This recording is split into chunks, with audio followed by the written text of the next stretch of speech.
I look horrible. Oh man, last night what did I have? I had a pork, excuse me, I had a pork sandwich, pulled pork sandwich, and anyway, the place that I got it from had some really spicy sauce, and it really bothered my stomach.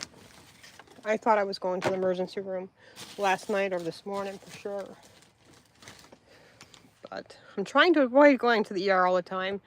I've been diagnosed with gastroparesis, and the thing is, I don't have, hi Mare, I don't have diabetes, but let me just explain to you guys the pain of having gastroparesis. Like, all these years, I had no idea what was going on with me. And basically, gastroparesis is when you eat food, you process it, and it doesn't absorb in your stomach right away. Like most regular people, when you eat food, your food is gone within so many hours.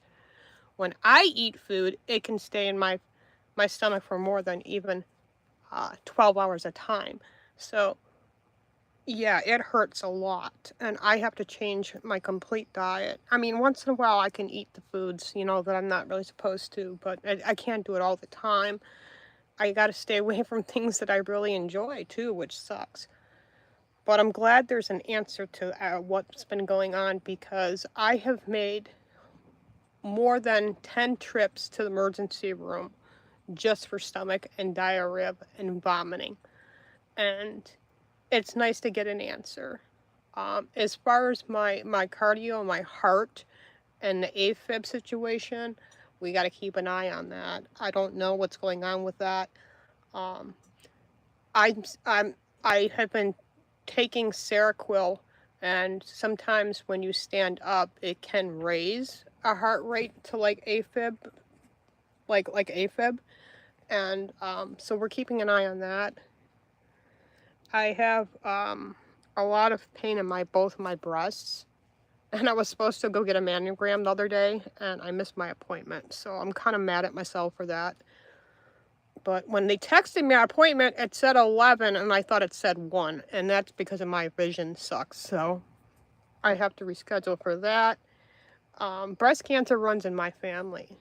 Cervical cancer, lung cancer, colon cancer, AFib runs on my mom's side. So I did find out some things, because I'm adopted, I did find out, some things, health conditions that I should bring up to my doctor. So, but a lot of this too is also stress.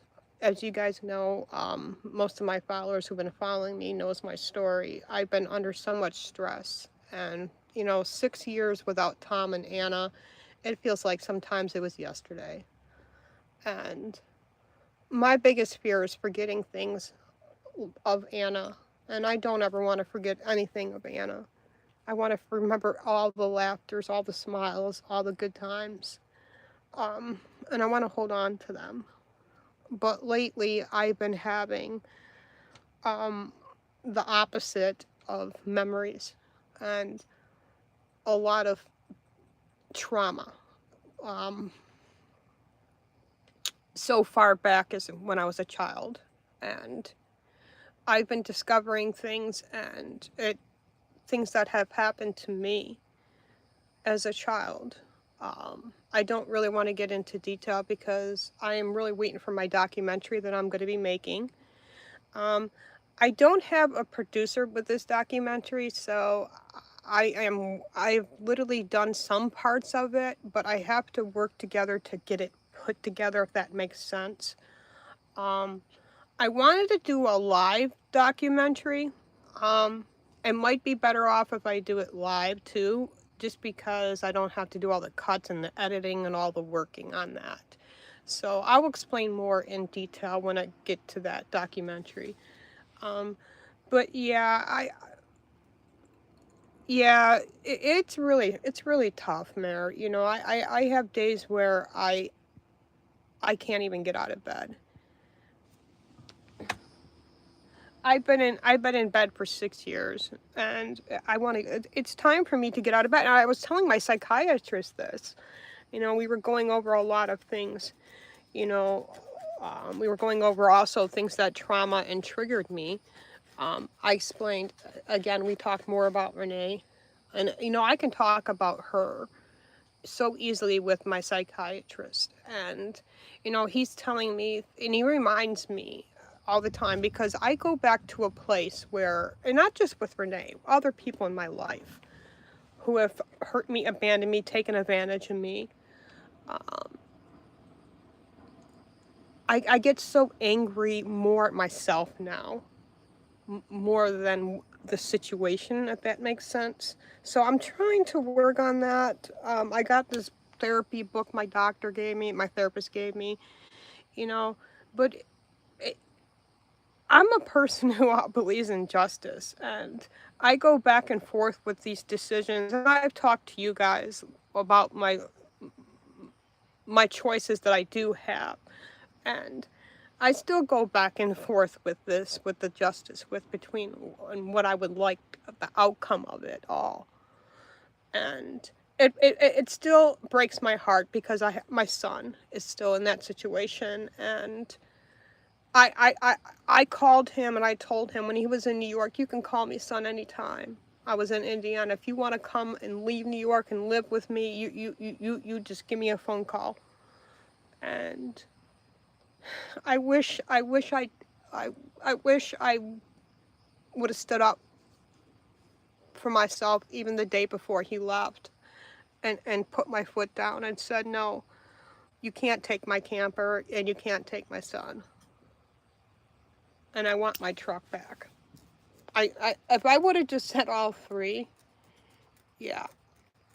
But it is what it is. I can't change it, you know. But legally, I do go back and forth where I do want to go after her. Um, I did fill out some paperwork. I did fill out a paperwork with my psychiatrist. But he suggested, you know, maybe I should, so I can heal. Maybe I should go through with it so I could heal. And I told him, I said, the only bad part is legally I would have to travel back and forth to Texas. I know a lot of times you can do things through Zoom, but I would have to legally be in person to sign documents and stuff. But my biggest fear with that, and everyone's like, well, why didn't you do this when it happened immediately? And again, because my son's on the property. You know, they kick him off, where he's gonna go. Where would he go? You know. So that sits with me all the time on that.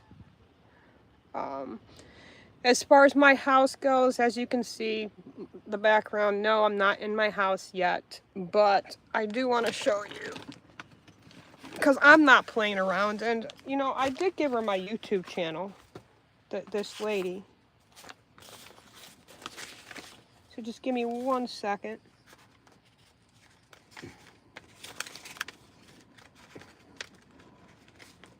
I'm just separating my paperwork here.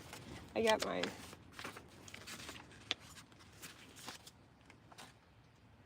IRA paperwork here. Got my receipts here. All right, I got it all. Just give me 1 second. I just want to show you guys this, because I'm done. I'm so done with being taken advantage of. And I've gotten all my receipts ready to go after Renee if I do that, because there's so many bank transactions that she made with my card. Yeah. Anyway. So I got all these transactions and receipts I got from the bank, because I did a wire transfer. I did a bank check thing I made out, and I also did another wire transfer, and then one time I took out cash. Now, this place that took and delivered my home, as you guys know, I'm having trouble with them. So I filed a complaint with South Carolina Department of Labor Licensing and Regulations. I filled it all out. I have everything all ready to go. I have, like I said, even because this lady, she gave me two receipts, one for $9,000, and then she gave me another receipt here for, let's see, $3,000. But that's not the total price that I paid for that house to be delivered. I'm going to show you. This is what I paid total for the house, $19,650.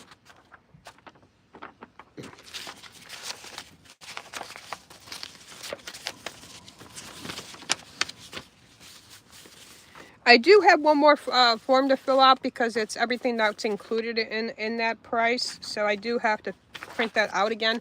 But yeah, I'm not playing around anymore. Don't mind us. It's really windy right now. It's about to pour here. My camper's rocking. So yeah, I filled all the paperwork. So if you're watching this video, if you watch this video later, Top Notch, I'm coming after you.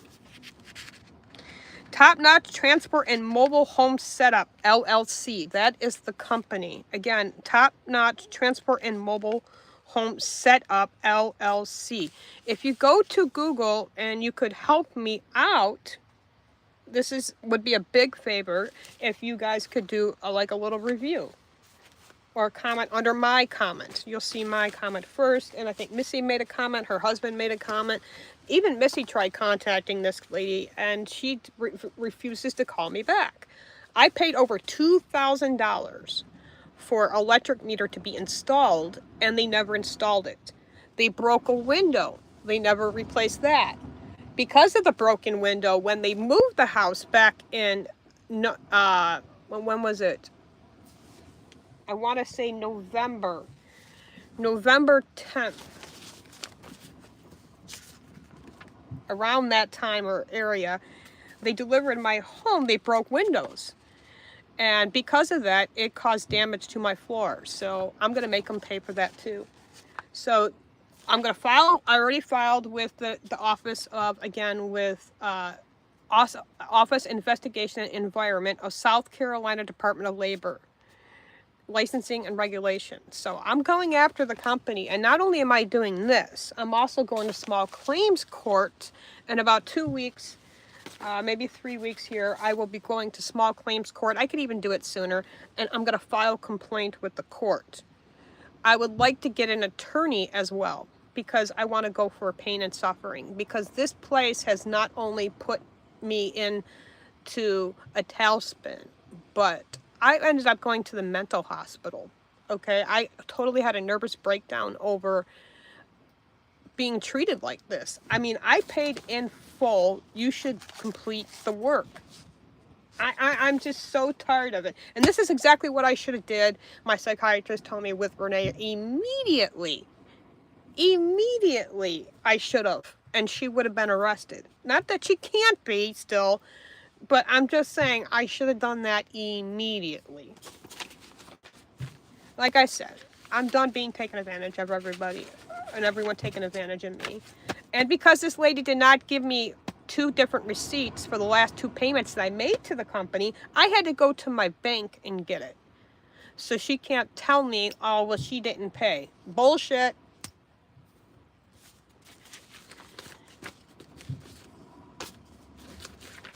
And the IRA people, boy, man, that's something else. I don't know if you ever had an IRA, but boy, they were mad because I didn't want to make a new account.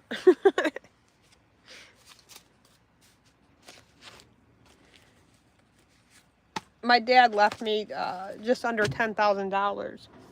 So praise the Lord, because I was praying to God. Like I didn't know what to do. This company's not answering me. I need to move in my house. So now I have to go and pay again for these electric parts that I'm going to need and get that taken care of so I can move in my house.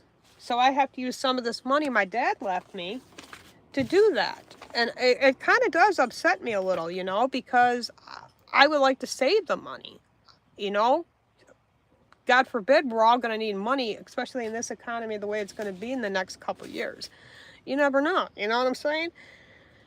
And I have to buy a new heater with a new AC, and that's probably going to cost me over $1,000 or $2,000. I got to replace the window, probably possibly maybe get a new water heater.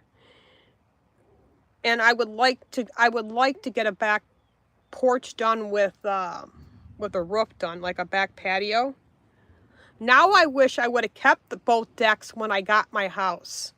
If I just would have found the truck to move it at the time, I wish I could have gotten both porches, because they had both brand new front and back patios when I bought the house. And because I had no way of getting the decks to my house here, I couldn't keep them. So yeah, that kind of sucked. But hopefully I can find someone to build me a deck that's not going to cost me a lot of money. But that's something that I want. I want to get a swimming pool too.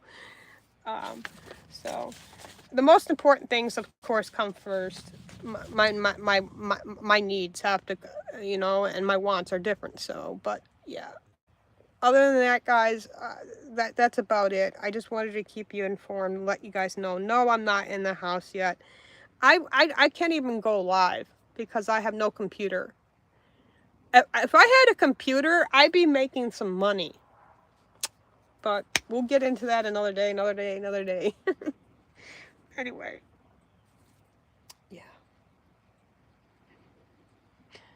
I will be hopefully going live. No, maybe. I could probably use my laptop in the next couple days. I'll try to when I have some more freedom, you know. But yeah. Believe you me, if I was on TikTok, I would have been... And at home, I was making $100 a week on TikTok. And I haven't been able to go live on TikTok in 2 years. And I still have my followers message me, when you ever going to go back live again?